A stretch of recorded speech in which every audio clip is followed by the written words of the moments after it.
بسم اللہ الرحمن الرحیم نحمدہ ونصلی علی رسولہ الکریم۔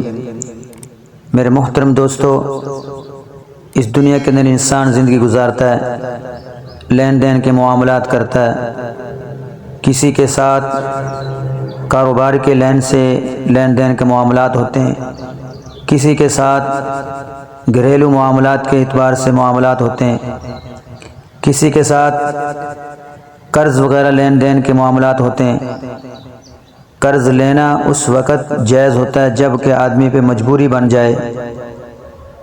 اسی طرح کسی کی حاجت پوری کرنا یہ بہت بڑا ثواب ہوتا ہے۔ ایک شخص کی حاجت کو پورا کرنا، اللہ تعالیٰ اس کے بدلے میں اس کو 70 گنا عطا فرماتے ہیں۔ آپ صلی اللہ علیہ وسلم نے ارشاد فرمایا، کسی کے اوپر اگر قرض ہو، اگرچہ پہاڑ کے برابر بھی قرض ہو، تو اس کو چاہیے کہ ہر روزانہ 3 مرتبہ اللہم اکفنی بحلالک عن حرامک واغننی بفضلک عمن سواک پڑھا کرے۔ اس کی برکت سے چاہے اس کے اوپر پہاڑ کے برابر بھی قرض کا بوجھ ہوگا، اللہ تعالیٰ اس کو بھی ادا فرما دیں گے۔ اللہ تعالیٰ اس کو اتنی دولت دے دیں گے اس دعا کی برکت سے کہ وہ بھی ادا کر لے گا۔ تو یہ بڑی برکت والی دعا ہے، بڑی پرتاثیر دعا ہے۔ حضرت علی رضی اللہ تعالیٰ عنہ فرماتے ہیں کہ جس شخص کے اوپر قرض وغیرہ ہو، اس کو چاہیے کہ ہر روزانہ اللہم اکفنی بحلالک عن حرامک واغننی بفضلک عمن سواک کو 100 مرتبہ پڑھا کرے۔ اس کی برکت سے اللہ تعالیٰ اس کو اتنی دولت دیں گے کہ وہ قرض اتار سکے گا، غیب سے اللہ کی مدد آ جائے گی۔ تو اس دعا کو پڑھیں، ہر روزانہ پڑھیں، اور اس کو اپنی زندگی کا معمول بنائیں۔ کبھی زندگی میں مقروض نہیں ہوگا۔ اگر اس کے اوپر قرض ہو بھی گیا، کسی معاملے میں قرض لینا پڑا کسی سے، تو اللہ تعالیٰ پھر بھی اس کی مدد فرما دیں گے، تو وہ قرض سے اس کو خلاصی مل جائے گی۔ اسی طرح ایک دعا ہے، اللہم انی اعوذ بک من الہم والحزن واعوذ بک من العجز والکسل واعوذ بک من البخل والجبن واعوذ بک من غلبۃ الدین وقہر الرجال۔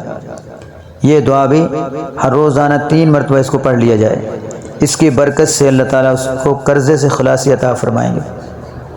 اللہم انی اعوذ بک من البخل والجبن واعوذ بک من العجز والکسل واعوذ بک من الجبن والبخل واعوذ بک من غلبۃ الدین وقہر الرجال۔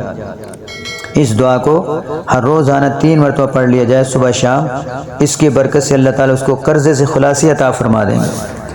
تو یہ اعمال ہیں، ان کی برکت سے اللہ تعالیٰ آدمی کو دولت عطا کر دیتے ہیں۔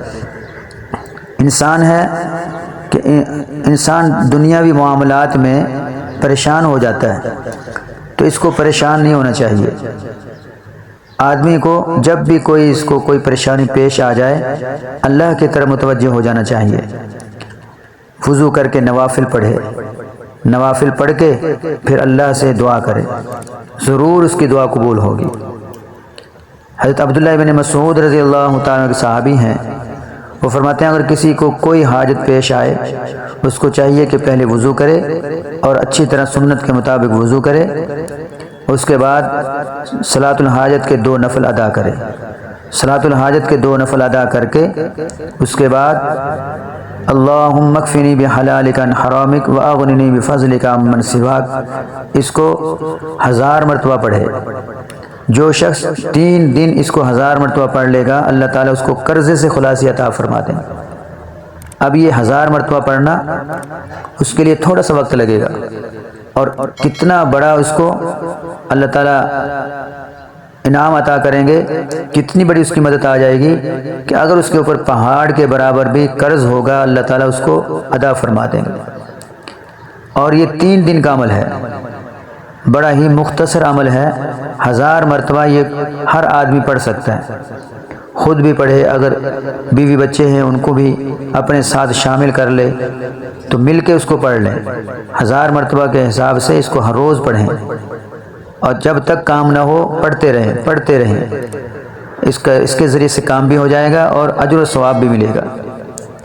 ایک اور حدیث کے اندر آتا ہے کہ جس کو کوئی مشکل پیش آ جائے اس کو چاہیے کہ 2 نفل پڑھے صلاۃ الحاجت کے، اور پھر لا الہ الا اللہ الحلیم الکریم سبحان اللہ رب العرش العظیم الحمدللہ رب العالمین، یہ والی جو دعا ہے 3 مرتبہ پڑھ لے۔ صلاۃ الحاجت کے نفل پڑھ کے 3 مرتبہ اس دعا کو پڑھنا ہے۔ دیکھو پھر اللہ کی کیسی مدد آتی ہے۔ تو محترم دوستو، اللہ کے نبی نے ہمیں ہر موقع کے اعمال بتائے ہیں۔ جب بھی کسی قسم کا موقع ہو، خوشی کا موقع ہے تو اس کی اور دعائیں ہیں، پریشانی کا کوئی موقع ہے اس کی اور دعائیں ہیں، قرض وغیرہ کسی پہ آ گیا اس موقع کی دعائیں بتلائیں آپ نے۔ تو موقع کی دعا کرنا، جب بھی کوئی حال آ جائے آدمی کے اوپر اس حال کے مطابق دعا کرنا، پڑھنا، عمل وظیفہ کرنا، اس کی برکت سے آدمی کی وہ کیفیت ختم ہو جاتی ہے۔ وہ جو اس کے اوپر حال آیا، جو اس کے اوپر کیفیت آئی پریشانی والی، تنگی والی، اس دعا کی برکت سے اللہ تعالیٰ اس کو خلاصی عطا فرما دیتے ہیں اور غیبی مدد اس کے ساتھ شامل حال ہو جاتی ہے۔ لہٰذا ہمیں چاہیے کہ جب بھی کوئی معاملہ ایسا پیش آ جائے تو اللہ کی طرف متوجہ ہو جانا چاہیے۔ اللہ رب العزت اس کے تمام معاملات کو درست کر دیتے ہیں۔ اللہ سے دعا ہے کہ اللہ تعالیٰ سب اہل ایمان کو ہر قسم کی دولت سے مالا مال فرمائے۔ جو مقروض ہیں اللہ تعالیٰ ان کو اتنی دولت دے دے کہ ان کے قرضوں سے خلاصی ان کو مل جائے، اور جو پریشان حال لوگ ہیں اللہ ان کی پریشانی کو دور کر دے۔ محترم دوستو، اگر آپ نے ہمارے چینل کو سبسکرائب نہیں کیا اس کو آپ سبسکرائب کر دیں، لائک کر دیں، بیل آئیکن کو دبا دیں تاکہ آنے والی ہر ویڈیو آپ کو بر وقت ملتی رہے۔ مزید آپ کا کوئی بھی دینی یا دنیاوی مسئلہ ہو آپ ہم سے پوچھیں، انشاءاللہ آپ کی ہر قسم کی رہنمائی کی جائے گی۔ السلام علیکم ورحمۃ اللہ وبرکاتہ۔